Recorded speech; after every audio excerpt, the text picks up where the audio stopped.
Hola, muy buenas tardes a todos. La verdad es que estamos inmensamente felices y agradecemos esta respuesta por parte de todos ustedes en la convocatoria de esta conferencia de hoy, esta charla con uno de los grandes escritores que tenemos en nuestro país. Y la verdad es que, bueno, en primer lugar, decirles esto, muchas gracias por su asistencia y habernos obligado, encantados de esa obligación, de trasladarnos del vestíbulo del teatro al interior del patio de butacas, que esto es muy bueno que suceda, sobre todo con la literatura, y bueno, ojalá que esto tenga continuidad en todo el ciclo que iniciamos hoy.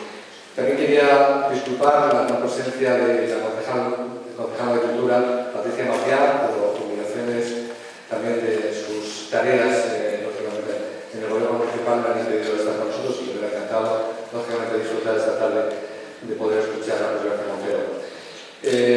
Bueno, a continuación simplemente decirles que estamos encantados desde la Consejería de Cultura de poderles presentar un ciclo literario de esta magnitud, de este calibre, y todo ello es posible gracias a una colaboración que venimos teniendo desde hace mucho tiempo, desde hace varios años, siempre con un notable éxito gracias a la Asociación Literaria Ilicitana Frutos del Tiempo.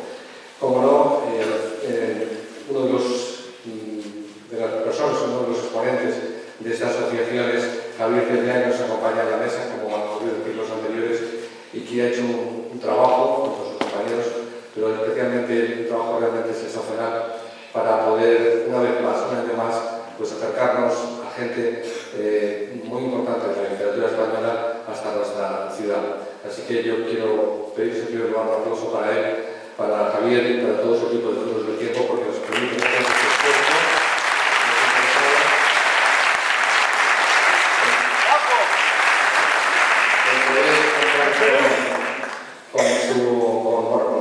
Con gente tan interesante como la que tenemos hoy.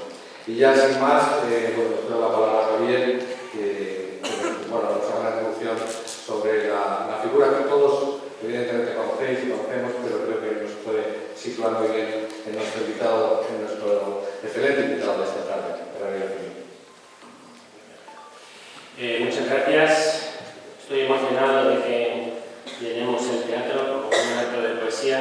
Eso se lo debo a Julián, que siempre me ha dicho que hay que persistir e insistir, y en eso estamos. Estoy realmente emocionado de que estéis todos aquí en un día tan frío.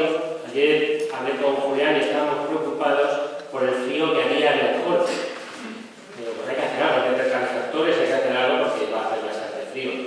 Pero no me esperaba una respuesta de ustedes de esta magnitud. Muchas gracias a todos los que estáis aquí en un día tan gélido de febrero. Muchísimas gracias y todo eso lo debemos a la poesía. Bueno, hoy iniciamos el ciclo La dignidad de la palabra. Quería explicar un poquito el título del ciclo y decirles que en la mesa de libros que tiene Paco fuera están los programas para que ustedes puedan ver las grandes voces de la literatura española que van a venir durante estos meses. Que son Olvido García Valdés, el próximo 1 de marzo, una gran poeta española, una voz femenina de primera magnitud, seguida por el poeta murciano, gran poeta Eloy Sánchez Rosillo, que presentará su poesía reunida, recientemente editada por Tusquets, Las cosas como fueron, y cerrará en primer término Luis Landero, el gran narrador español, para cerrar con la presentación de la colección Lunara Plaquet de Ediciones Frutos del Tiempo con cuadernos de Angie Campello, Manuela Maciá, Pedro Serrano y un tal Carlos Javier Cervián. Por petición, este último de Julián, que es el alma mater de esto, vuelvo a repetir, que nos dijo hacer algo vosotros también. Pues vamos a presentar Lunara Plaquet y los cuadernos preferidos. Para mí, no pueden imaginarse la emoción que significa tener al lado a Luis García Montero, que es un referente en la poesía desde que yo era un niño. Puedo decir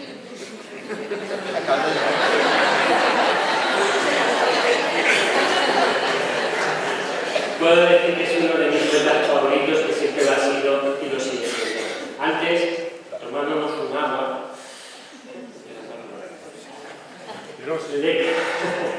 le he contado una anécdota. Pedro Serrano, uno de mis compañeros en Frutos del Tiempo, publicó en el año 93, Eliminar la poesía, este libro, Poemas de amor y resistencia. Se cumplen 25 años, pero desde que publicaste, que también era su niño. Y Elmenda me pidió que yo hiciera el prólogo. Y yo hice el prólogo y lo empecé con una cita de Luis. Una cita en que él escribía en el prólogo que hacía a la poesía 1979-1987 de su amigo Felipe Benítez Reyes, otro de mis poetas favoritos. Y decía, la parte que yo utilizaba como cita, decía lo siguiente, y lo digo por autobombo un poco también, pero también para situarlos en lo que para mí es la poesía y lo que debe ser. Decíales, hace 25 años, sí, también. Escribir poesía seguirá siendo útil en la medida en que los versos hablen de la realidad, sean capaces de nombrar el mundo de las experiencias comunes, que es el mundo de las experiencias personales, con un lenguaje colectivo, única manera de acceder a un lenguaje propio. Demostrar que la poesía es útil para pensar y sentir debe ser una de las tareas principales de los poetas, y el único modo que tienen los poemas de justificarse, de sentirse necesarios. Puedo suscribirlo todo. Como les decía, la dignidad de la palabra. No es que desde Frutos del Tiempo busquemos la dignificación de la palabra, que podría necesitar la palabra ser dignificada. Lo que buscamos nosotros es dignificarnos por la palabra, que la palabra nos dignifique a nosotros. Y en esa precisión de las palabras, en esa necesidad de la palabra bien dicha, es en lo que creemos, en que la palabra nos dignifique, como nos va a dignificar hoy a todos nosotros Luis. De Luis se pueden decir muchas cosas. Es granadino, del año 58, está a punto de este año, cumplirá 60, para adelantarnos de este año. En una cita extraída del documental, aunque tú no lo sepas, sobre su poesía, se decía que la característica más destacable de Luis es el narrativismo histórico-biográfico de sus poemas. Repito, narrativismo histórico-biográfico de sus poemas. De una estructura casi teatral o novelística, con un personaje protagonista que cuenta o vive su historia a través de la memoria, del recuerdo o del deseo. Su poesía se caracteriza por un lenguaje coloquial y por la reflexión a partir de acontecimientos o situaciones cotidianas. Tenemos la suerte también de que a final de año salió un nuevo libro a puerta cerrada en esta misma colección, pero en la colección Palabra de Honor. Y hoy sale a la venta en Rústica. Ese personaje del que hablaba esta cita, en este libro, podría ser el lobo, la metáfora es el lobo, pero yo creo que es un balance de su vida a los 60 años, de su poesía y de sus intereses, tanto personales como poéticos, su compromiso personal, poético y político. Y nada más, con todos ustedes, Luis García Montero. Muchas gracias.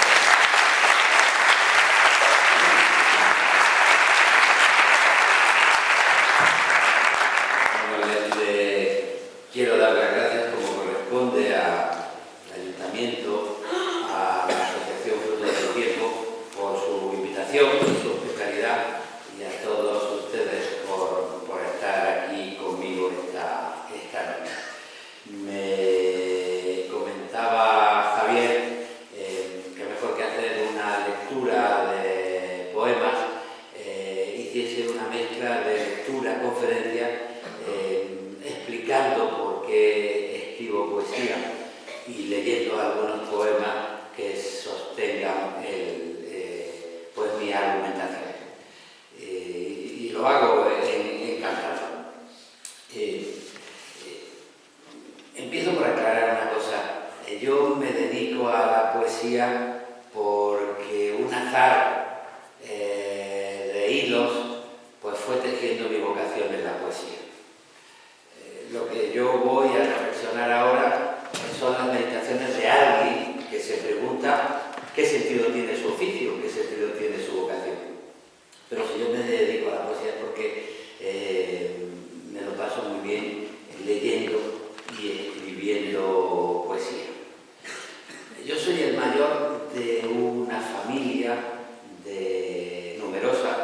somos 6 hermanos. No sé si en Elche había esa costumbre, pero en las familias de clase media granadinas, en los años 60, había la costumbre de reservar una habitación para las visitas, le llamábamos el salón para las visitas. Mi madre siempre se estaba quejando de lo traviesos que éramos los niños, de que nos rompíamos todo, la silla no duraba ni 5 minutos, la mesa estaba siempre desconchada. Entonces, para recibir con cierta dignidad a mis abuelos cuando llegaban o a algunos amigos, pues prepararon un salón para las visitas, que era una especie de territorio sagrado en el que no se podía entrar. Y al final de mi infancia yo me colé en el salón de las visitas y descubrí en la biblioteca de mis padres la edición de obras completas de Federico García Lorca, publicada en la editorial Aguilar. Que si la recuerdan ustedes, esa colección de la editorial Aguilar eran libros encuadernados en piel con papel de Biblia, y era de pronto como un libro sagrado dentro del lugar vedado del salón de las visitas. Y cuando lo leí me emocioné. Estaba preparado porque mi padre tenía la costumbre de leer en alto sus poemas preferidos.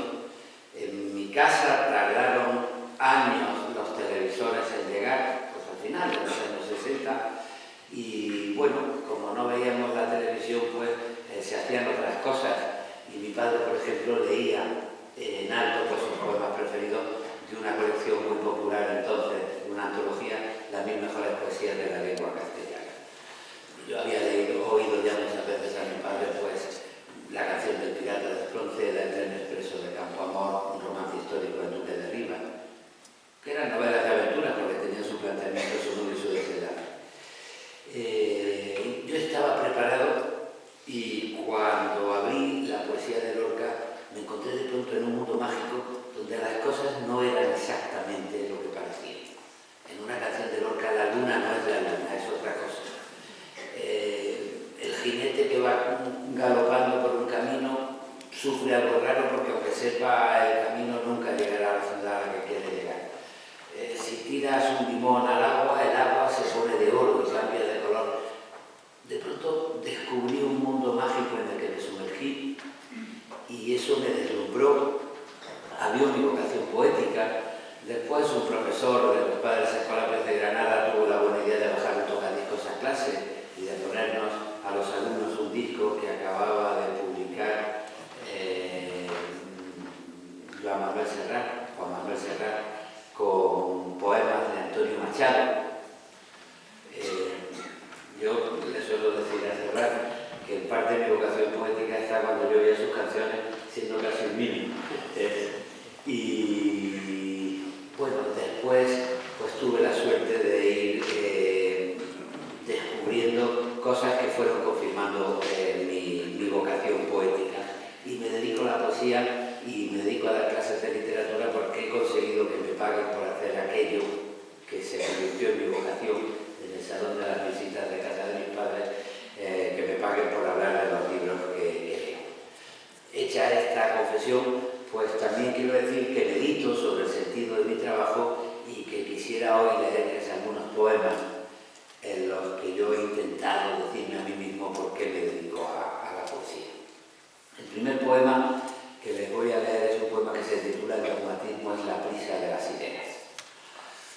Don Antonio Machado, en su Juan de Mairena, que es un libro decisivo para meditar sobre nuestra cultura, le explicó a sus alumnos que la verdadera libertad no la ejercemos cuando decimos lo que pensamos, sino cuando podemos pensar lo que decimos. Que son cosas distintas. Eso lo escribió Machado en el año 1934. Imagínense hoy, con las nuevas tecnologías, con los poderosísimos medios de control de las conciencias, si eso se ha multiplicado por 4. Tenemos facilidades para decir lo que pensamos, pero vamos perdiendo la capacidad de pensar lo que decimos. Y además vivimos en un mundo muy acelerado, lleno de prisas. Vamos tan cabeza que acabamos pensando con los pies. No tenemos tiempo de pararnos a meditar sobre aquellas cosas que nos importan, o de mirar a los ojos a nuestros amigos, a nuestra pareja, a nuestros hijos, y discutir con serenidad de lo que nos pasa. Las prisas van borrando los matices y por eso es muy difícil pensar lo que decimos. A mí me gusta imaginar en esta época de la aceleración vertiginosa el poeta que se pasa una tarde, un mes buscando una palabra precisa, la palabra exacta que decía Juan Ramón Jiménez, representa a cualquier persona que quiere matizar y hacerse dueña de sus propias opiniones. Otro de mis maestros, el profesor Emilio Lledó, suele repetir que dentro de cada no hay un sí y que dentro de cada sí hay un no. El dogmatismo de la prisa hace que todo se centre en titulares, en frases hechas, y conviene matizar y saber que en las cosas que defendemos hay cuestiones peligrosas y en las cosas que negamos hay cuestiones que pueden tener interés. Y bueno, para mí la poesía, en primer lugar, frente al dogmatismo de la prisa del tiempo que vivimos, es la búsqueda de la matización y del conocimiento propio que te permite no solo decir lo que piensas, sino también hacerte responsable de tus opiniones, pensándolas primero. Voy a leer un poema que, como he dicho, se titula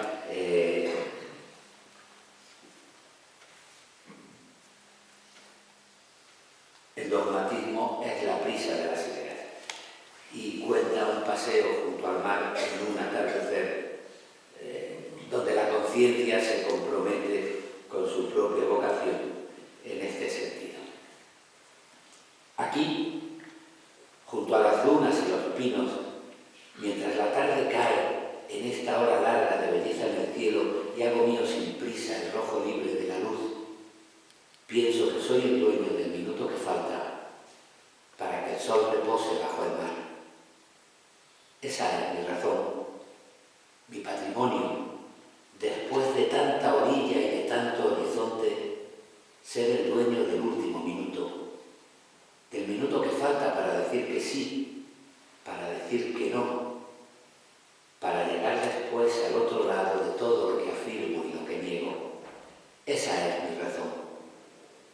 Contra las frases hechas y el mañana. Mientras la tarde cae por amor a la vida y nada es por supuesto ni absoluto, y el agua que deshace los periódicos arrastra las palabras como peces de plata, como espuma de ola que sube y se matiza dentro del corazón. Aquí, junto a las dunas y los pinos, capitán de los barcos que cruzan mi mirada, prometo no olvidar las cosas que me importan. Tiempo para ser dueño del minuto que falta. Pido el tiempo que roban las consignas, porque la prisa va con pies de plomo y no deja pensar, oír el canto de los mirlos, sentir la piel, ese único dogma del abrazo, mi única razón, mi patrimonio. Dentro de este esfuerzo de matizar y de hacerme dueño de la propia conciencia,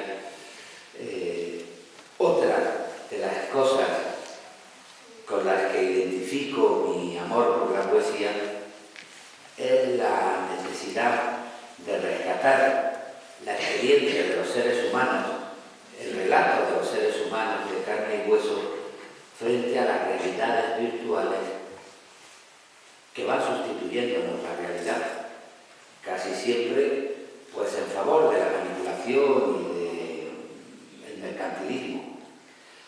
A mis alumnos les explico que el arte abrió una posibilidad que después ha utilizado la tecnología.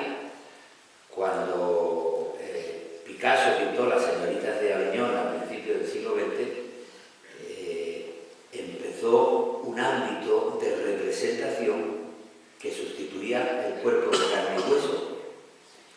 Y hoy vivimos una sociedad que sustituye con mucha frecuencia la experiencia histórica de las personas por mundos virtuales y que nos hace tomar decisiones en torno a los mundos virtuales. Y cuando a mis alumnos les explico también, por ejemplo, que las enfermedades tienen un valor pues no solo biológico, de diagnóstico médico, sino también cultural. Se convierten con mucha frecuencia en metáforas. La literatura romántica se llenó, por ejemplo, de tuberculosos, porque en un momento de crisis, donde el sujeto de la educación estaba entrando en crisis y se pensaba que se habían arruinado todas las promesas de felicidad pública y de contrato social, pues la tuberculosis significó, metafóricamente en la literatura, los procesos de degradación íntima del cuerpo que se consumía herido en su propio interior. Si me paro a pensar en qué metáfora puede simbolizar la época en la que vivimos al principio del siglo XXI, pues pienso que posiblemente sea la anorexia. Estamos tan mediatizados que ni siquiera a veces tenemos relación con nuestro propio cuerpo. Y hay chicos y chicas que se miran al espejo y se ven gordos y vomitan y no quieren comer hasta el punto de enfermar gravemente. El poema que les voy a leer lo escribí por este tipo de preocupaciones y cuenta una historia muy precisa. Al principio de los años 90, pues una noche llegué y acabé durmiendo en casa de una amiga que a la mañana siguiente se tenía que levantar para trabajar. Y me dijo, madrugamos y me acompañas al trabajo. Sonó el despertador, me levantó, me sacó de la cama. No tuvimos más tiempo que el de pegarnos una ducha y ella una lisón en el pelo y tomamos un autobús para ir al centro de la ciudad donde trabajaba mi amiga. Cuando el autobús llegó a una parada, pues había un grupo de mujeres que, como mi amiga, no habían tenido más tiempo que levantarse más tiempo que de levantarse rápido y darse una lisón en el pelo y una ducha para ir a trabajar. Cuando se fueron subiendo al autobús, dejaron al descubierto en la marquesina un anuncio de ropa interior. Una actriz que a mí me gusta mucho y me gustaba mucho, anunciaba braguitas y sujetadores. Hay una primera reacción que es lógica y es instintiva, qué buena está, pero hay una segunda reacción que tiene más que ver con la poesía. La emoción que uno siente al comparar la gente de carne y hueso, la experiencia de carne y hueso que se tiene que levantar todos los días para ganarse la vida, con el mundo mediático, con la publicidad, que es un mundo virtual, porque ni siquiera la actriz bella es tan bella como aparece en la publicidad. Se ha hecho 500 fotos, han escogido una y después las han tratado en el laboratorio para una perfección que es incompatible con la realidad. Para mí, la poesía es buscar el relato y la experiencia de la gente de carne y hueso desde un punto de vista de la dignidad de las personas frente a las manipulaciones de un mundo virtual. Y hablo de la dignidad de las personas porque también a principios de los 90, cuando escribí este poema, se estaba poniendo de moda eso que hoy es tan frecuente de la telebasura, donde tenemos que soportar que la gente pierda el pudor, que entienda la libertad como el impudor y que convierta en vertedero de basuras privadas los espacios públicos. Y te encuentras con el tonto que gana dinero explicando que se ha acostado con no sé quién, o con la tonta que vende una exclusiva porque se ha acostado con el famoso de turno, ¿no? Y esos programas de cotilleo y de telebasura que creo que lo único que hacen es simbolizar también un tiempo donde los espacios de lo privado y lo público no se entienden como un diálogo de contrato y respeto social, sino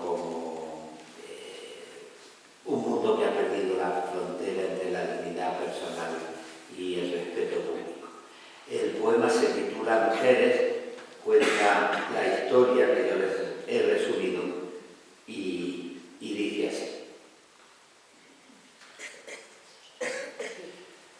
Mañana de suburbio y el autobús se acerca a la parada. Hace frío en la calle, suavemente, casi de despertar en primavera, de ciudad que no ha entrado todavía en calor. Desde mi asiento veo a las mujeres con los ojos de sueño y las ropas sin brillo, en busca de su horario de trabajo.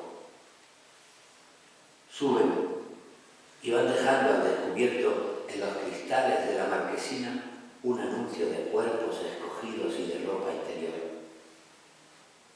Las muchachas nos miran a los ojos desde el reino perfecto de su fotografía, sin horario, sin prisa, obscenas, como un sueño bronceado. Yo me bajo en la próxima, murmuras. Me conmueve el recuerdo de tu piel blanca y triste y la hermandad humilde de tu noche, la mano que dejaste olvidada en mi mano al venir de la ducha hace solo un momento, mientras yo me negaba a levantarme. Que tengas un buen día. Que la suerte nos busque en tu casa pequeña y ordenada. Que la vida nos trate dignamente.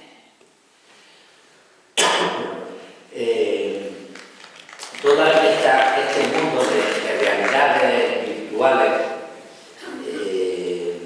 pertenece a una lógica en la que cada vez tiene más protagonismo la mercantilización. Me gusta pensar que la poesía es un ámbito de resistencia frente a las dinámicas que lo mercantilizan todo. Mercantilizan los cuerpos, mercantilizan también la idea del tiempo. Estamos viviendo en un tiempo de usar y tirar, que es el tiempo de la prisa y de la aceleración. Todo nace hoy con fecha de caducidad. A mí me gusta recordar mucho una escena que han estudiado los antropólogos. La citaba Lyotard en su libro sobre la posmodernidad, la escena de una comunidad en torno a una hoguera donde el viejo de la tribu tomaba la palabra y decía: yo, bisnieto de tal, nieto de tal, hijo de tal, voy a contar esta historia. Y contaba la historia que constituía el espacio de la comunidad, el espacio de lo común. Los antropólogos advertían de que cuando el anciano se declaraba bisnieto de tal, nieto de tal, hijo de tal, no solo se estaba mostrando orgulloso de su familia, sino que estaba advirtiéndole a los jóvenes que oían que un día deberían recoger la herencia de la comunidad, de actualizarla y de tomar la palabra, y cuando fuesen faltando los ancianos, seguir con el relato de la comunidad. Este tiempo de usar y tirar de la mercantilización está acabando con ese relato y está generando sociedades donde hay una verdadera falta de diálogo generacional. Y me preocupa, porque cada vez que voy cumpliendo años veo la tentación de convertirme en un viejo cascarrabias de esos que creen que los jóvenes son todos. Y por otra parte también me asusta que haya jóvenes que se crean que no tienen nada que aprender de sus mayores, que son adanes y que se lo están inventando todo en todos los órdenes de la vida. Esta es la dinámica de unas sociedades que están desarticulando el relato de la comunidad. Una filósofa que a mí me gusta mucho, Martha Nussbaum, una pedagoga norteamericana, que ganó hace unos años, le otorgaron el premio Príncipe de Asturias por sus libros, tiene un ensayo titulado Justicia Poética, donde frente al tiempo del usar y tirar y de la mercantilización y de la caducidad, defiende el tiempo de la literatura como el tiempo que quiere mantener el relato de la experiencia humana, que se niega a borrar la memoria, porque la memoria es lo único que sostiene el compromiso con el futuro. Solo los que llegamos a sentirnos herederos de algo tenemos después la responsabilidad de dejar ese legado a los jóvenes. Y ella habla así del tiempo de la literatura, que es el tiempo que a mí me parece que sirve para ennoblecer la convivencia frente a las dinámicas de la mercantilización. Voy a leer un poema que se titula Huerta de San Vicente, en el que recuerdo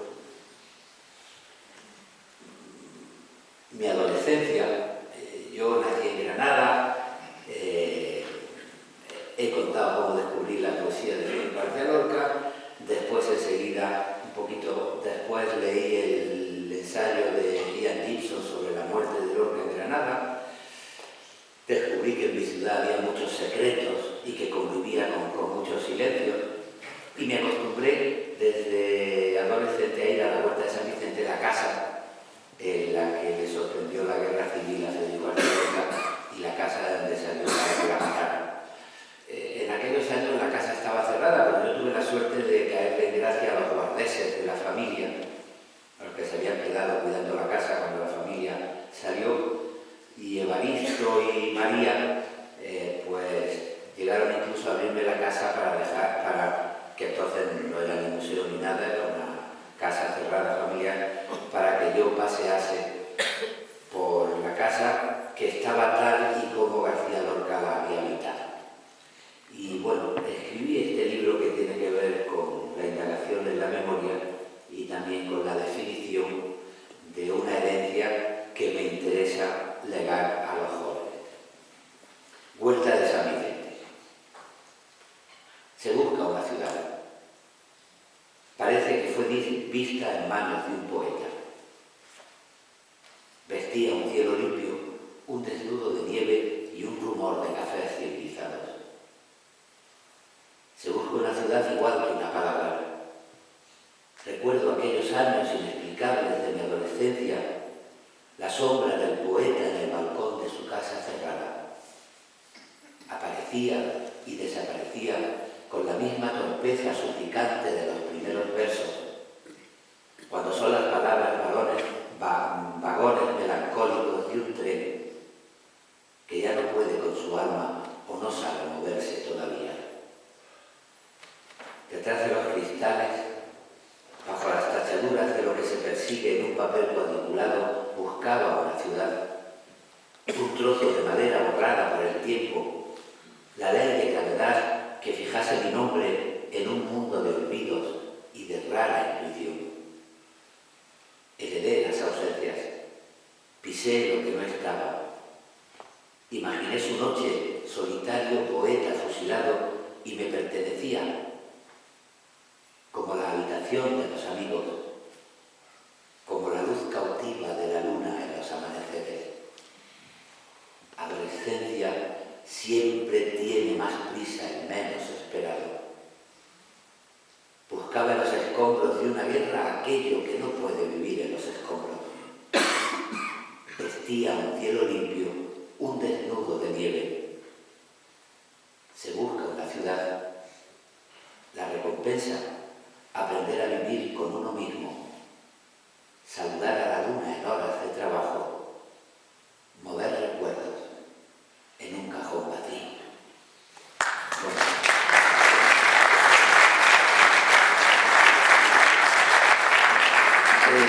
Otra cosa que me interesa a mí de la poesía y que ha sido, creo, la gran aportación de la poesía para el siglo XX, la reflexión sobre la propia intimidad. Tenemos siempre la inercia de pensar que la historia pues, está en las constituciones, en los debates políticos, pero la historia pasa también por los sentimientos.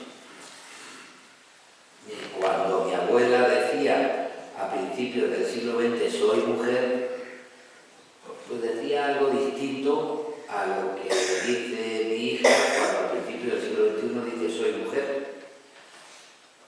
La poesía es una meditación sobre lo que significa ser humano y vivir en un tiempo concreto, y pertenecemos a nuestra educación sentimental, porque aparte de la biología está también la cultura.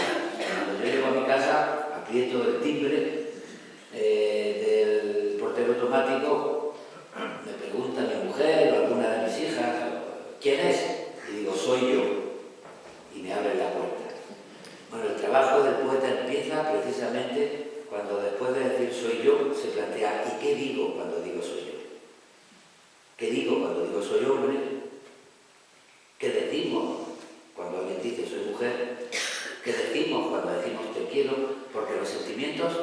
son históricos y es muy difícil emancipar la vida si no se emancipan los sentimientos.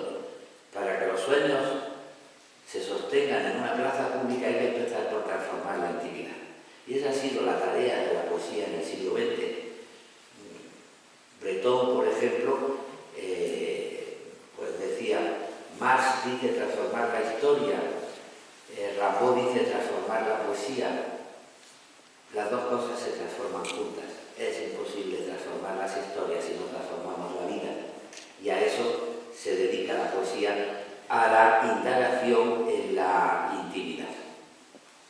Bueno, voy a leer un poema de un libro de amor completamente viernes, en el que hay pues una reflexión de qué decimos cuando decimos te quiero, y que tiene que ver con esa tarea de indagación en la intimidad, que es la poesía, buscando pues una transformación de los sentimientos y un ejercicio de libertad sentimental. A ver si lo encuentro.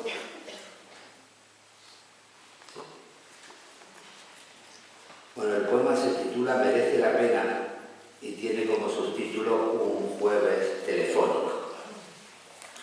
Este libro cuenta la historia de un amor. Se llama completamente viernes porque la pareja vive separada durante la semana por motivos de trabajo y los viernes se juntan para pasar el fin de semana. Ya saben que el viernes es el día de Venus, pero aparte de eso es que en muchas realidades pues las parejas con trabajos en distintas ciudades pues viven separados buena parte de la semana y se reúnen los viernes. Un poco biográficamente tengo que contarlo también. Cuando a él le toca ir a la casa de ella, en la historia de este libro, pues está todo ordenado, no hay problema, pero cuando ella va a la casa de él sí hay problemas porque todo está desordenado, hay libros por el suelo, periódicos en los sofás, la nevera está vacía. Bueno, los amigos de él se ríen porque cuando la casa está muy ordenada dice ¿cómo se nota que hoy es viernes? Y que hoy te toca visitar.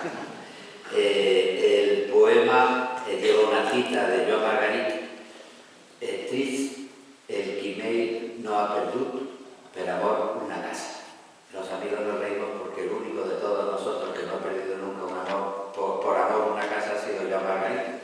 Pero bueno, de eso va el poema. Un jueves telefónico. Sobre las 10 te llamo para decir que tengo 10 llamadas, otra reunión, 6 cartas, una mañana espesa, varias citas y nostalgia de ti. El teléfono tiene rumor de barco hundido, burbujas y silencios. Sobre las 12:30 llamas para contarme tus llamadas, cómo va tu trabajo, me explicas por encima los negocios. Debes sin más remedio hacer la compra y me echas de menos. El teléfono quiere espuma de cerveza, aunque no, la mañana no es hermosa ni rubia. Sobre las 4:30 comunica tu siesta. Me llamas a las 6 para decirme que sales disparada, que debes negociar con tu exmarido, que se queda tu hijo en casa de un amigo, que te aburre esta vida, pero a las 7 debes estar en no sé dónde y a las 8 te esperan en la presentación de no sé quién y luego sufres restaurante y copas con algunos amigos. Si no se te hace tarde, me llamarás a casa cuando llegues. Y no se te hace tarde. Sobre las 12:30 te aseguro que no me has despertado. El teléfono busca ventanas encendidas en las calles desiertas y me alegra escuchar noticias de la noche, cotilleos del mundo literario, que se te nota lo feliz que eres, que no haces otra cosa que hablar mucho de mí con todos los que hablas.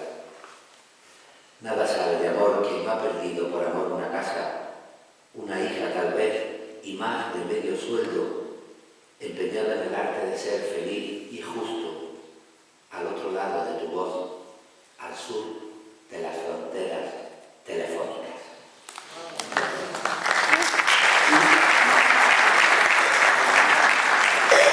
Voy a acabar leyendo dos poemas que tienen que ver con los cuidados. El poeta que matiza, el poeta que busca la palabra precisa, está cuidando el lenguaje. Y el lenguaje es el patrimonio de una comunidad, es lo que sostiene el relato de una comunidad. Cuando hay ilusiones colectivas, pues es muy importante cuidar el lenguaje, porque es lo que necesitamos para explicarnos, para entender, para dialogar. Cuando las ilusiones colectivas se empobrecen, pues acaba sobrando con un ok o con un me gusta, porque no hay matices sobre los que decidir. Y en este sentido, cuidar el lenguaje es una forma de cuidar la comunidad y de cuidarnos entre nosotros. Un escritor japonés que a mí me gusta mucho, que fue premio Nobel, Kensaburo Oe, tuvo un hijo con una discapacidad muy grave. Era difícil entenderse con él y él hizo muchos esfuerzos para utilizar un lenguaje que sirviera para entenderse con Hakari y con su hijo. Lo contó en un libro para decir que con el deseo de cuidar a su hijo y de que su hijo lo entendiera, había aprendido a cuidar el lenguaje y a buscar las palabras para establecer un diálogo con el otro, y que había sido su escuela literaria.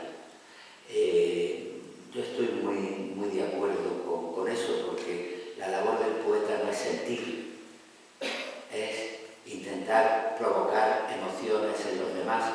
La literatura es un ejercicio bastante hospitalario, porque si yo escribo un poema de amor para decir solamente que quiero mucho a mi novia, es un testimonio biográfico. Lo que hay que tratar es crear efectos y preparar el poema como se prepara una casa para que el lector llegue, lo habite y no piense en mi novia, sino en su novia o en su novio, porque ese es el efecto que produce el hecho literario, ¿no? Y nos cuidamos cuando cuidamos el lenguaje, porque hacemos de la materia que nos une un espacio hospitalario. Digo todo esto para leer un poema que pertenece a Habitaciones Separadas, un libro del 2008. Yo cumplí 50 años. Viví, pues, preparando mi cincuentena y tomando conciencia de que no solo había pasado el tiempo pasa, pero a veces pasa la historia también, que no es lo mismo que el paso del tiempo, que uno de pronto empieza a vivir en un mundo donde ya hay otros valores, donde cosas que eran importantes han desaparecido. Los que somos profesores nos damos cuenta enseguida de eso. Yo el otro día estaba hablando del teatro de posguerra en una clase y quise leer una escena de las bicicletas para el verano, y de pronto le dije a mis alumnos: ¿sabéis quién era Fernando Fernán Gómez? El autor de la obra de teatro que después dio pie a una película también memorable, Jaime Chavarri. Mis alumnos universitarios de 18 años, 19 años, no sabían quién era Fernando Fernán Gómez.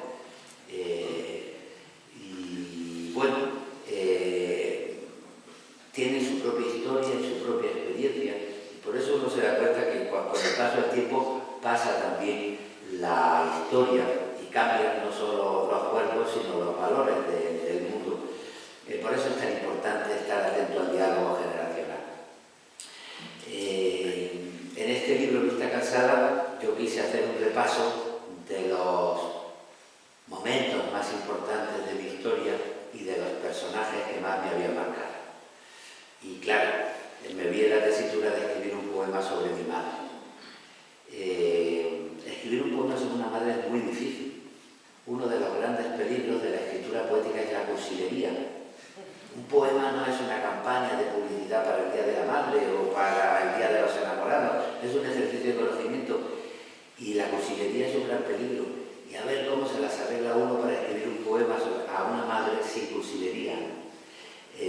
Eso lo decía Becker también. Becker, que fue una persona muy inteligente, en unas cartas literarias a una mujer le dijo: si un poeta te escribe un buen poema de amor, desconfía de su amor. Eso es tremendo para los poetas, pero es que se escribe con la cabeza fría, no con el corazón caliente, porque hay que preparar el poema para que entre el amor del otro de manera hospitalaria. Y si uno se desahoga con su propia biografía, pues no deja hueco para los demás. O sea que también el ejercicio de la escritura es un ejercicio donde frente a la verdad que uno tiene está también la cabeza que piensa cómo contar las cosas y cómo preparar la casa. Bueno, pues yo en este libro escribí un poema sobre mi madre, que es la mujer con la que yo más he discutido en mi vida. Mi madre y yo hemos discutido mucho. Mi madre era una chica de 21 años que se enamoró de mi padre militar, estaba estudiando la carrera de Filosofía y Letras, se especializaba en literatura francesa y se enamoró de mi padre, dejó los estudios, se casó, tuvo 6 hijos, uno detrás de otro, y bueno, renunció a su propia vida sacrificándose por los demás. El muchacho progre que era yo en los años 70 tenía un ideal de la vida completamente distinto al de mi madre. Y yo le regañaba a ella pero ¿por qué tienes que renunciar a tu vida? Esto no es destino ninguno, y ella me regañaba a mí. Que dejes ya la política, que no te metas en jaleos, que te estás convirtiendo en un desgraciado. Bueno, hemos discutido mucho. Escribí este poema cuando cumplí 50 años para explicarle que debajo de tanta discusión uno reconoce lo que es el amor, lo que son los cuidados y lo que es el sacrificio muy propio de una generación de mujeres en este país que tuvieron que renunciar a su propia vida para ponerse el peso de la historia sobre los hombros. Todas estas cosas quise contarle a mi madre en un poema que se titula Madre y que voy a leer. Lo peor de ir cumpliendo años es que uno también, aunque intenta no ponerse cursi, pero acaba emocionándose. Yo este poema últimamente voy a dejar de leerlo porque me emociona un poquito y no está bien. Bueno, madre, dentro de nada, cuando me den permiso las fieles de mi tiempo, cumpliré una palabra que nunca me pediste. Te llevaré a París, porque tal vez entonces, en los campos elíseos o en las aguas del Sena, con Notre Dame al fondo o con la Torre Eiffel, veré de nuevo el brillo más joven de tus ojos, la luz adolescente que baja del tranvía con bolsas y comercios y saludos y poco más de 20 años. Hoy te recuerdo así, como los días en colegio, bandera hermosa de un país difícil, lluvia delgada de los sábados. Nunca guardaste mucho para ti, ni siquiera una noche, una ciudad o un viaje. Tu tiempo se sentaba en nuestra mesa y había que partirlo como el pan entre tus hijos y tu miedo. 6 veces el temor a que la enfermedad, el vicio o la desgracia se quisieran sentar en nuestra mesa. No vayas a salir. ¿A dónde vas ahora? Hay que tener cuidado con las mujeres y las carreteras. Deja ya la política. Y sin embargo, lo que no te atrevías a pedir duerme en el corazón de cada uno. Porque el amor se hereda como un abrigo sin botones. Y a mí me gustaría acompañarte por los pasillos del museo, más obediente y repeinado, para encontrar en la Gioconda el sueño y la sonrisa de un carné de familia numerosa. Te llevaré a París o a la ciudad que duerme en las tazas de té de tus meriendas, con tu cristalería de familia burguesa y más aspiraciones que dinero, con tus dientes manchados de carmín, con tus estudios de filosofía y letras. Je m'appelle Elisa, j'ai cherché la ville, la mer, la vie, la pluie, mon cœur. Y todo se interrumpe. Solo somos injustos de verdad cuando sabemos que el amor no pasará factura. Pero el río sin agua también puede llegar a desbordarse, y a tu lado me busca esta vieja nostalgia de ser bueno, de no ser yo, de conocer al hijo que mereces. Te llevaré a París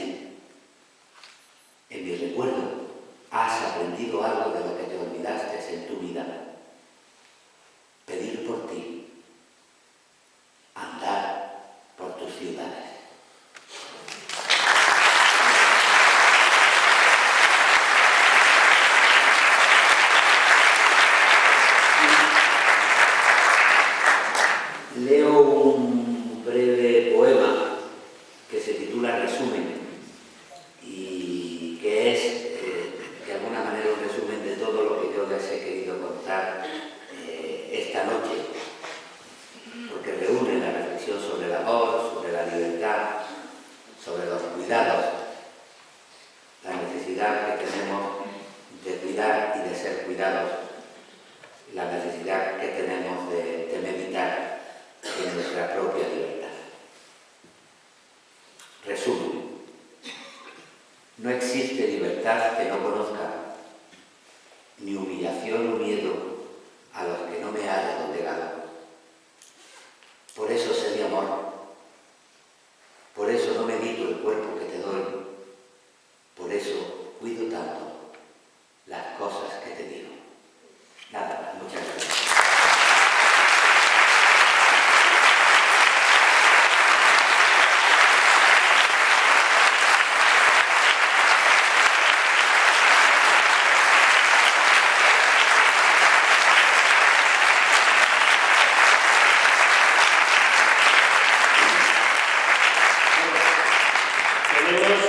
Tenemos micrófono para si alguien quiere hacer alguna pregunta. A nosotros nos gusta que esto sea una interactuación y podéis preguntar a los escritores que traemos, en este caso Luis.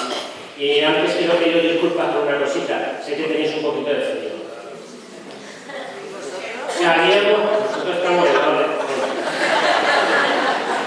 Pero habíamos preparado los calefactores y todo. No esperábamos esto tremendo. Estoy contentísimo. Ahora creo que está por ahí el micrófono, los acompañables.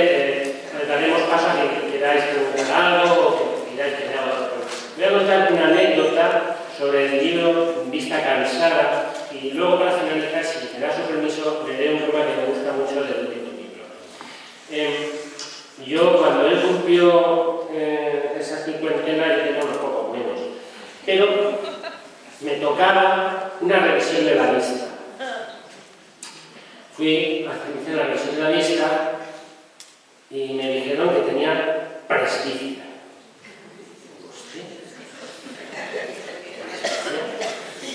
Tengo 40 años. Pues estás empezando con la presbicia. La palabra es feísima, presbicia. Que está cansada. Yo cuando me encuentro mal tengo dos maneras. Una es comer chocolate, dulces. Y otra es ir a las librerías, para ver si me entra aún más ansiedad que tape la ansiedad que tengo por encontrarme mal. Y ese día me dijeron en una óptica de Torre Vieja, de mi cuñado, y mi primo Rodolfo está que lo sabe, me fui directo a Litrud, a nuestra librería, a mi librería, y en las novedades había un libro que se titulaba Vista Cansada. Pero como me lo llevo, escribí un artículo que se tituló Presbicia. Bueno, si alguien tiene una pregunta, que levante la mano y por aquí. ¿Te presentas, por favor? Ahora el libro. Mi nombre es Rodrigo. Quería saber un poco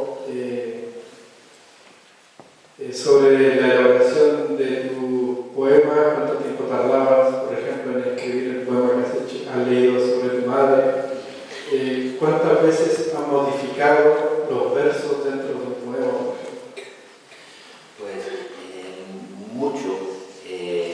Incluso, fíjate, hoy leyendo que me he equivocado, he tenido que modificar el poema para que no pareciera raro. Y sobre la marcha he tenido que corregir una metura de taza que había hecho. Pero bueno, la escritura es un intento de meditación y de conocimiento y un intento de establecer un diálogo con el otro, con el lector.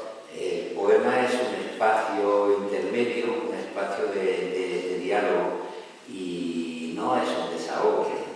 Yo como profesor de literatura, cuando he tenido que estudiar pues las rimas de Gustavo Adolfo Bécquer, que parecen tan sencillas, o los manuscritos de Poetas en Nueva York de Federico García Lorca, que parece que están escritos con el corazón en la mano, pues he encontrado cantidad de cambios, de tachaduras, de modificaciones, porque el escritor, incluso cuando quiere hablar de irracionalidad, sabe que lo que tiene que provocar es un efecto de irracionalidad, no escribir sin pensar las cosas, ¿no?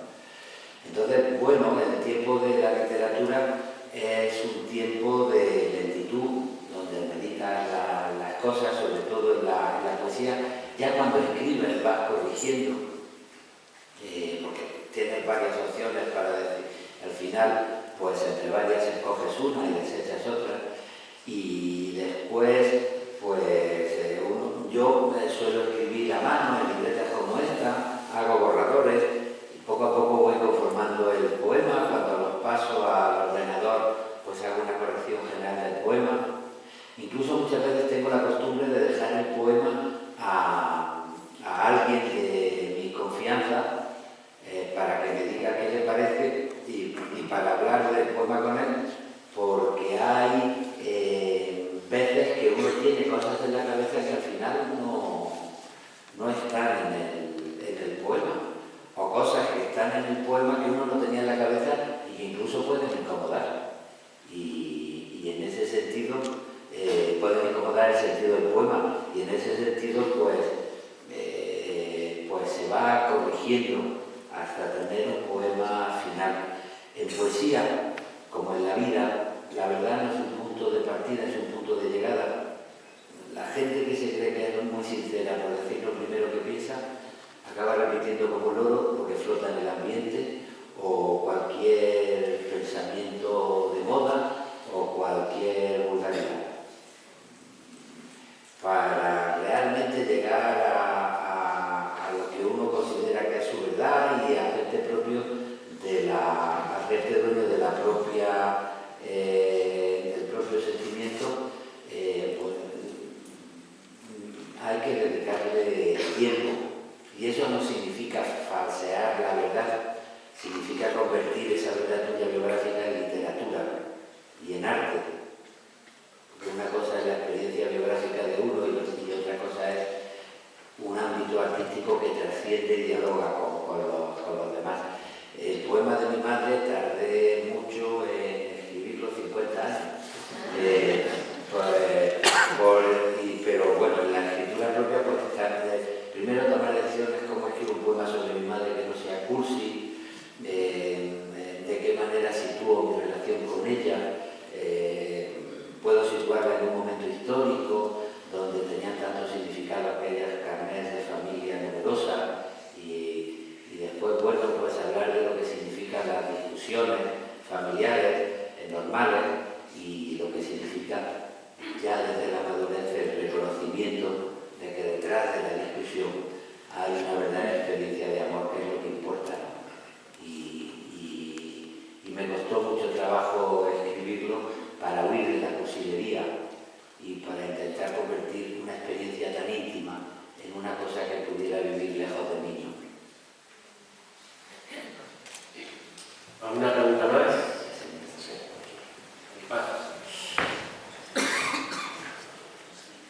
Buenas noches, me llamo Marta Fernández.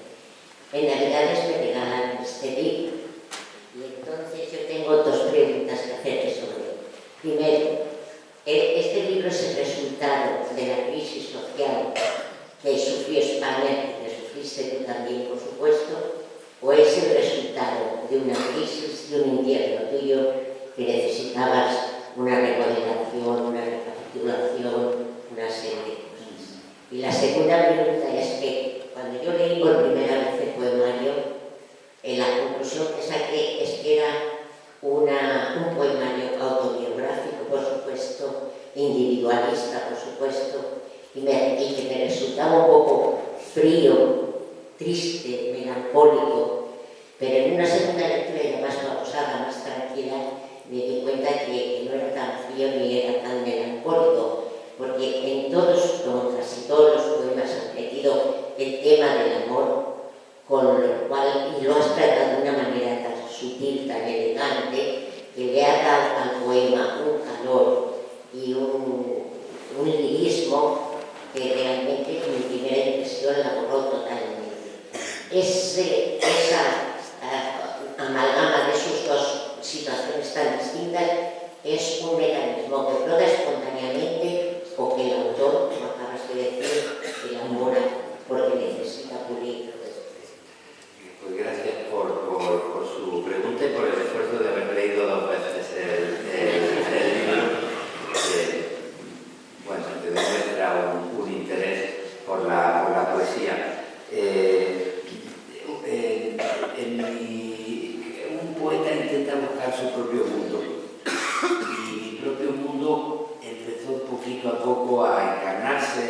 yo sentirme identificado con él en un sentimiento que a veces resumo con la idea de una melancolía optimista.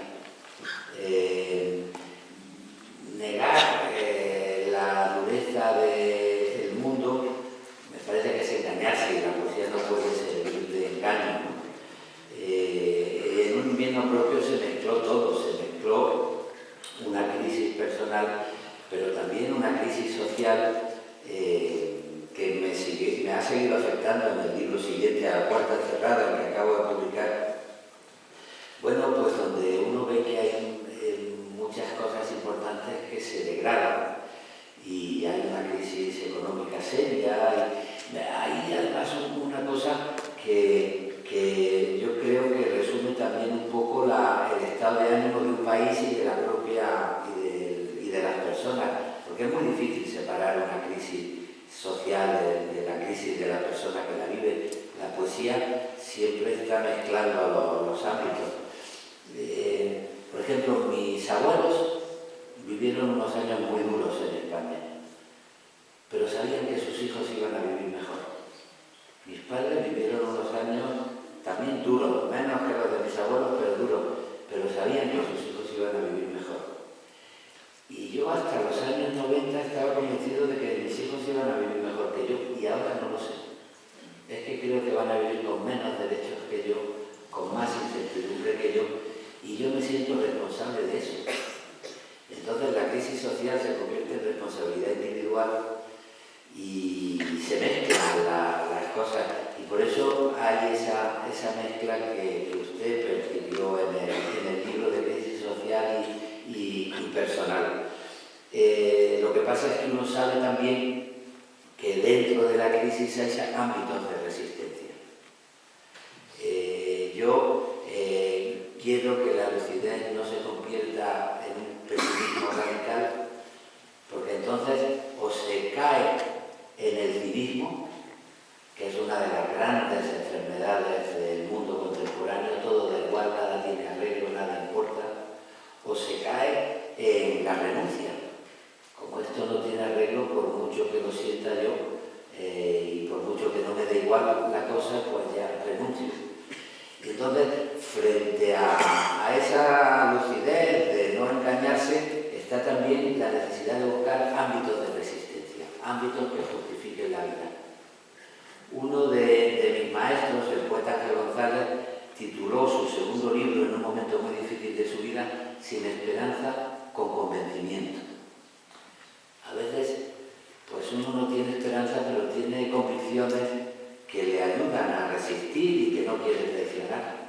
Y para mí el ámbito que me da energía para resistir, pues siempre suele estar o en la poesía, que es mi vocación, en la literatura o en el amor. En el amor, en un sentido amplio, no solo el amor de pareja, sino también las relaciones de amistad y de vínculos humanos. Y por eso, en un invierno propio o en la puerta cerrada, junto a esa tristeza y esa desolación ante la crisis, pues hay también un deseo de poner el amor y de poner la ilusión poética y de hacer que mi melancolía tenga un poco de optimismo. Me ha hecho usted una pregunta que tiene que ver con el camino que yo he querido trabajar, quizá con conciencia, por primera vez desde el año 94, en el que salió un libro que se titula Habitaciones separadas. Fue un año también de crisis personal y de crisis ideológica para mí, y caí en la tentación en años anteriores, de echar a los sueños de mi casa. Pero cuando uno echa los sueños de su casa, corre el peligro de convertirse en un cínico. Y entonces, al final, llamé a mis sueños y les dije, vamos a hacer un pacto. Vamos a convivir, pero en habitaciones separadas. Vamos a dormir en habitaciones separadas. Y cuando yo esté hecho un cínico, me regañáis, y cuando vosotros os pongáis de una ingenuidad insoportable, os regañaré yo. Y he llegado a ese pacto de vivir en habitaciones separadas con mis sueños, manteniendo la relación y escudándome en una melancolía optimista, que es lo que usted ha tenido la generosidad de descubrir en el libro cuando lo ha leído por segunda vez.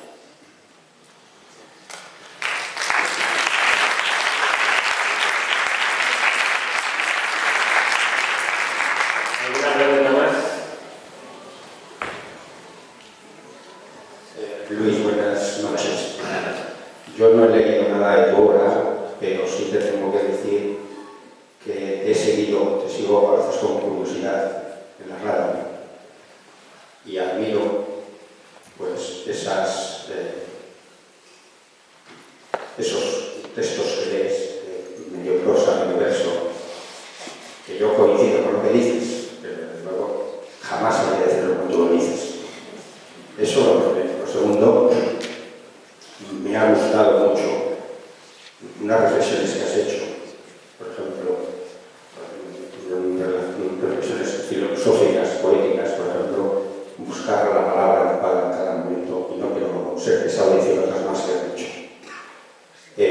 La poesía, yo me he dedicado también a la enseñanza y en las promociones que he tenido, pues he enseñado poesías preciosas.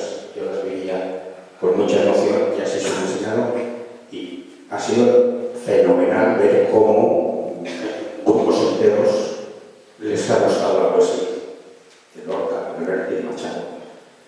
Y por fin te tengo que decir que nunca me había atrevido, porque yo a veces recito, pero no soy muy tal. Y bueno, oyéndote, oye, pues sí que me podría sentar a lo mejor y hacer algo, intentar algo relacionado con la poesía y la vida. Nada más, gracias. Gracias.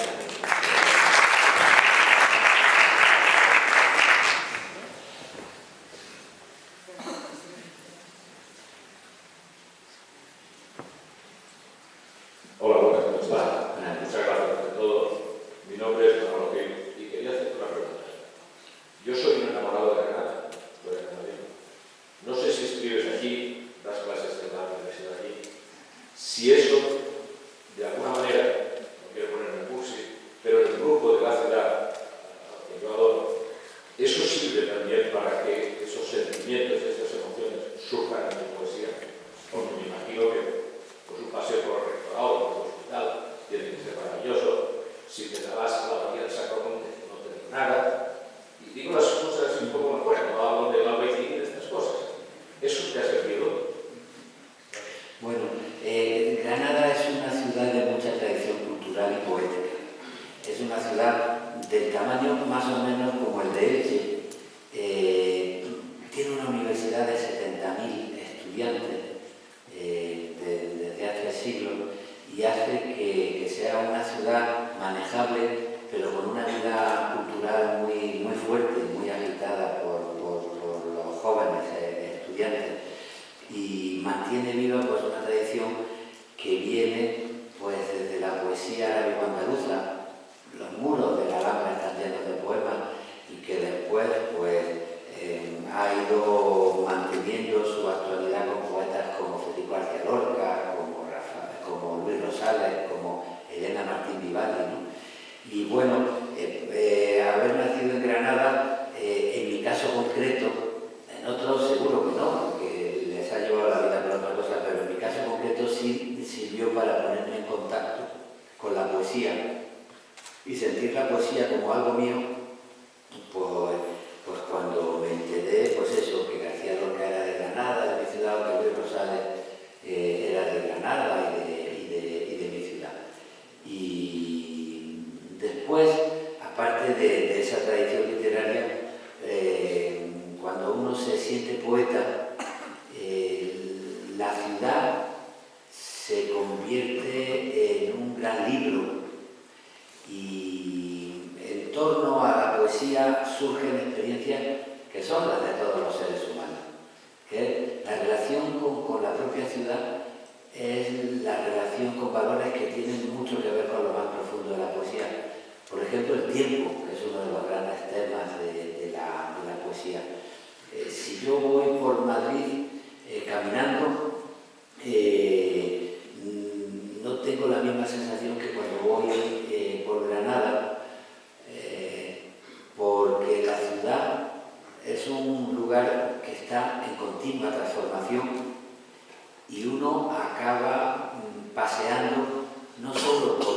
está presente, sino también por lo que ha desaparecido.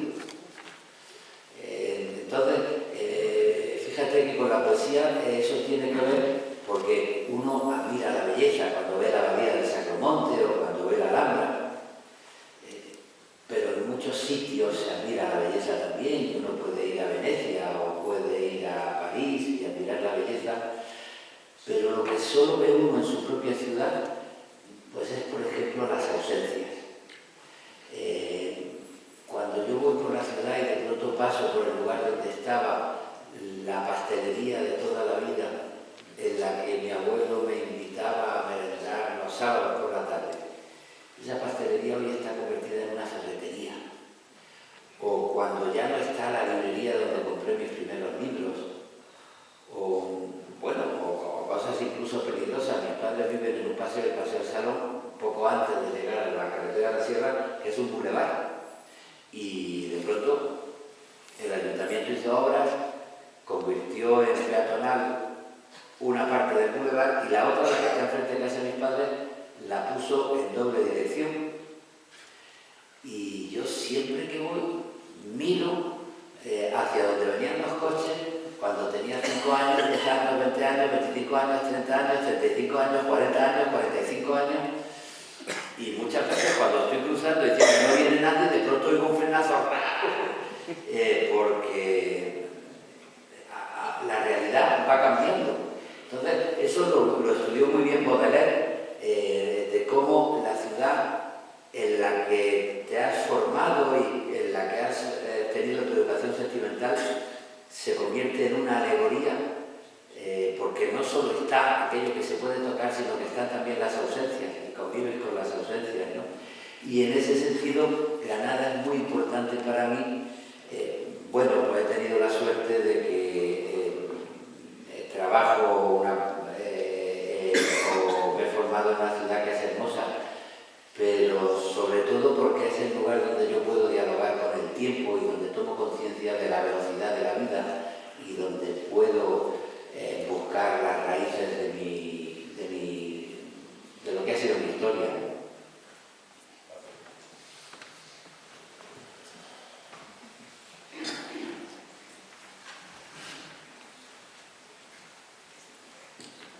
Hola, buenas noches. Me llamo Martín González y no soy de Granada, pero soy de Jaén. De Jaén. Cerca de donde es tu amigo Sabino. Entonces, tu amigo Sabino. Joaquín, de Úbeda. Sí. Entonces, yo quería saber cómo se lleva eso de vivir con una genia de la literatura como Sara Cordera. Tenía curiosidad por preguntarle si también a la hora de componer o de escribir también están en habitaciones separadas. No, me refiero que si ella, por ejemplo, le dice, este tema, ¿qué te parece? ¿Cómo lo escribo? O usted dice, bueno, ¿y esto pues, qué te parece? ¿Que sacan del horno? ¿Cómo lo hacemos? Mira, una pareja de escritores es primero una pareja con las mismas preocupaciones que las parejas normales. Muchas partes de nuestras conversaciones pues tienen que ver con quién, antes ya no porque son mayores, quién lleva a la niña al colegio, quién recoge al niño que sale de la academia de inglés, por ejemplo, como cualquier pareja. Si lo piensas bien, no es tan raro que haya parejas que se dedican a lo mismo, porque claro, el trabajo y el horario laboral pues, es un motivo de encuentro. Hay muchos profesores que se han conocido, o médicos que se han conocido en su trabajo. Bueno, nosotros nos hemos conocido también en el ámbito literario. Y aparte de la organización normal, pues hablamos mucho de literatura. Para que funcione una pareja de escritores donde la vanidad es tan libre, suelta, digamos, con mucha frecuencia, lo que es fundamental es que haya admiración y respeto. Yo admiro mucho a Almudena. Cuando Almudena empezó a escribir al final de los 80, ella buscó algo parecido parecido a lo que yo había intentado buscar en mi género al principio de los 80. Ella intentó reivindicar a Galdós en un momento donde la gente despreciaba a Galdós y reivindicar a una literatura que fuese diálogo con la gente y no preciosismo, pues como con la pasión con la que yo había reivindicado a Antonio Machado cuando se decía que Machado era un maestro de escuela, que tiene narices, además, utilizar la palabra maestro o las palabras maestro de escuela para despreciar a algo. Bueno, pues hubo una generación que decía que Machado era un maestro de escuela que no le interesaba. Y surgió una complicidad literaria. Y después es posible la convivencia porque, como en toda pareja, para que exista un amor, pues tiene que haber respeto y además tiene que haber admiración. Y yo admiro mucho el trabajo de Almudena. La admiro muchísimo. Y bueno, trabajamos. Ahora tenemos 2 habitaciones, pero que están unidas por una puerta. Y están unidas, es como un salón doble, y también tiene pestillos. Están unidas por una puerta y es muy frecuente que estemos a lo mejor escribiendo y que de pronto alguien diga, oye, y un sinónimo de tal palabra que no me sale de esta idea, no sé cuánto, de que no quiero repetir esto, que eso es frecuente. Y desde luego, lo que sí es muy normal es que cuando yo acabo un libro de poemas o poemas, porque los poemas se pueden leer independientemente, enseguida se lo leo a ella o se lo paso el libro para que ella me dé su opinión. Y cuando ella lee una novela, o cuando ella termina una novela, pues antes de mandarla a la editorial me la da a mí. Porque además la confianza hace posible una cosa. Y es que poder hablar con toda sinceridad, sabiendo que no estás criticando por mala leche, sino por ayudar a que sea mejor lo que hace el otro, y también da confianza para que si tú das un consejo y al otro no le gusta, pues si no te hace caso, pues tampoco te sientas ofendido, ¿no? Es decir, si alguien le das un libro y dice, pues yo haría esto, y a lo mejor no le haces caso en nada, pues la gente se ofende y dice, para eso me has hecho que me lea el libro, que no me haces caso. Bueno, pues tener así esa complicidad familiar sirve como para tomarse en serio lo que te están diciendo y pensarlo, y después también para que nadie se ofenda si el otro decide, no, pues no me interesa cambiar lo que a ti no te gusta. Bueno, esa es la relación de la vida normal, aparte de hablar pues, de lo duras que son las adolescentes o los adolescentes y de cómo le va en la universidad a los hijos. ¿Sí? Una pregunta, Luis. Mi nombre es Emilio.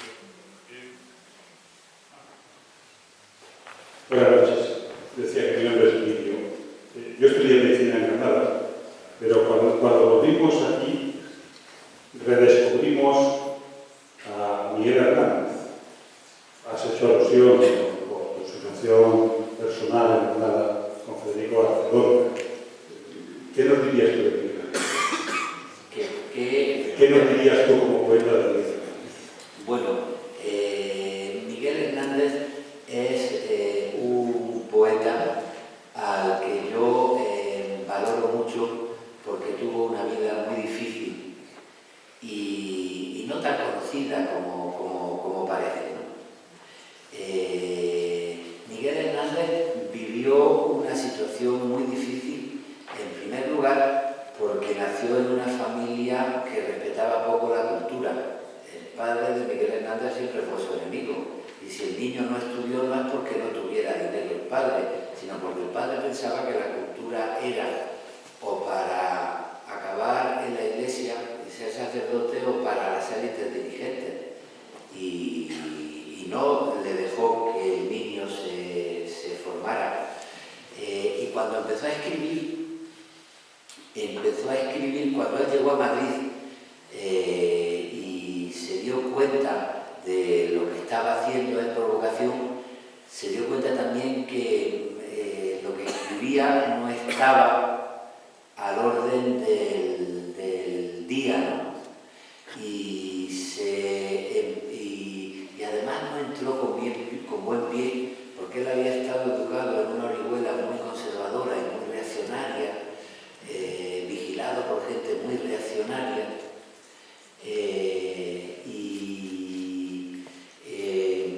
llegó allí y empezó a hablar de lo que eran los escritores de los años 30, 31, 32, que eran escritores muy comprometidos con la República. Pues empezó a meterse con la República de una manera feroz, ¿no? Y escribía contra Rafael Alberti, y escribía contra los homosexuales, y decía que todas las mujeres de Madrid eran putas, y eso está en los poemas de Miguel Hernández, y tuvo que de pronto, cuando se dio cuenta de lo que era la realidad, pues hacer un esfuerzo muy serio para cambiar de mentalidad, tomarse en serio la poesía, en un momento además que la poesía cambiaba mucho. Y de ahí salió una honestidad contra viento y marea, porque es que cuando él ya cambió, estalló la guerra civil con el golpe de Estado, y por mucho que se diga que si la poesía es la guerra, las guerras son mal momento para la poesía. Las guerras son un mal momento para la poesía, porque a lo que te invitan es a insultar a los contrarios y a exaltar a tus héroes y a negociar mucho con las coyunturas, ¿no? Y Miguel Hernández hizo buenos poemas de guerra, porque en medio de una vida muy difícil fue intentando encontrar su propia honestidad. Esa elegía que nos emociona tanto a Ramón Sige, esa elegía fue una elegía difícil y desgarrada, porque conocéis que Sige era un fascista de tomo y lomo, era de los amigos más reaccionarios que habían tenido, era muy clerical y llevaba una revista, Gallo Crisis, que era una revista contra toda la literatura republicana que se estaba haciendo, ¿no? Y cuando cambió Miguel Hernández, Sige se enfadó y lo llamó de alguna manera traidor, porque estaba mal influido por otros. Y cuando murió, Miguel Hernández se sintió desgarrado, porque sentía haber acabado mal con el amigo al que quería. Y escribió con mucha honestidad, porque la elegía lo que le dice es: yo ahora no puedo hablar de inmortalidad, ni puedo hablarte de la otra vida, ni puedo decir que vas a ir al cielo. Lo único que puedo decirte es que sufro como sufro, y tu inmortalidad va a ser primero la inmortalidad de la tierra, que vas a estercolar para que surjan árboles, como los cuerpos en descomposición preparan los cultivos, y después lo más que puedo ofrecerte, si yo soy un gran poeta, no puedo ofrecerte el cielo, puedo ofrecerte que mi poesía va a recordar tu nombre por los años y los años, conforme vayan pasando, ¿no?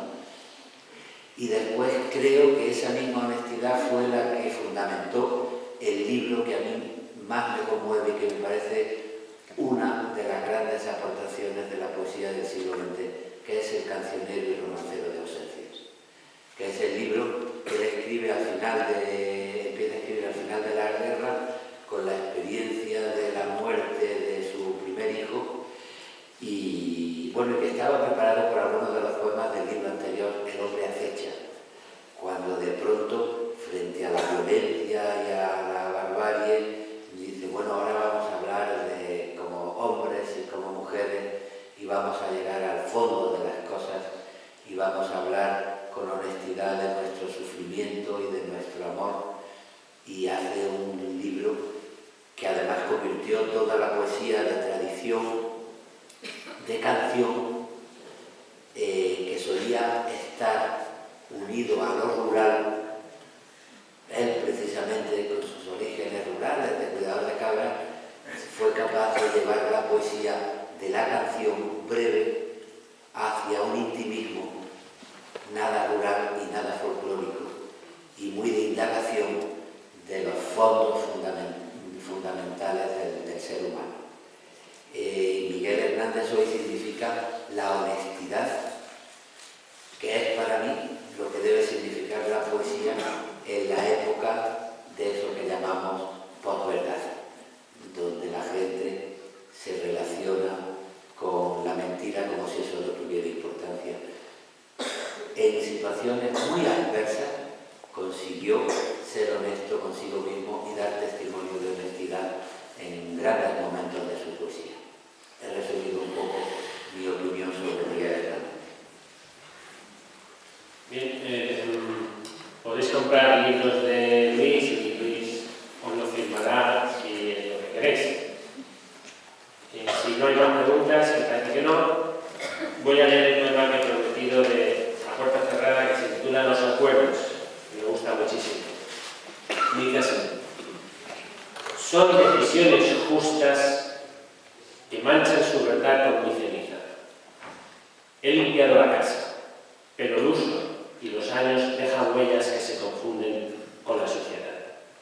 Entre rincones secos y hojarasca, camino desarmado. Doy mi brazo a torcer como la luz del cielo en esta tarde, porque resulta cada día más difícil juzgar sin ser autoritario. Y no quiero decir cosas que me condenen al desprecio de todo lo que soy. Pero recuerdo el día transparente a la orilla del mar, con la vida muy ágil, como un cuerpo más joven, y palabras que van de boca en boca para decir lo mismo. Casi pensar del mismo modo, ya sea con amigos en la mesa, el vino y el atún recién pescado, o en la plaza con puños y banderas, o en una esquina del jardín justo antes del beso.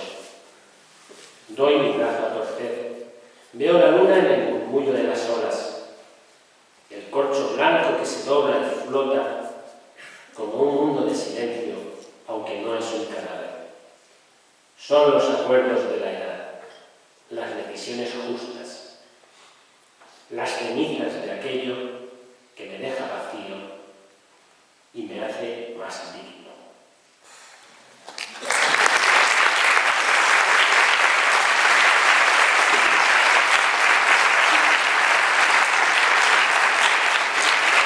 Yo creo que escuchar hoy a Luis nos ha hecho más dignos a todos y la poesía también, por eso la dignidad de la palabra. Les recuerdo, el 1 de marzo, Olvido García Valdés, pasaré lista, me grabo la cara de todos.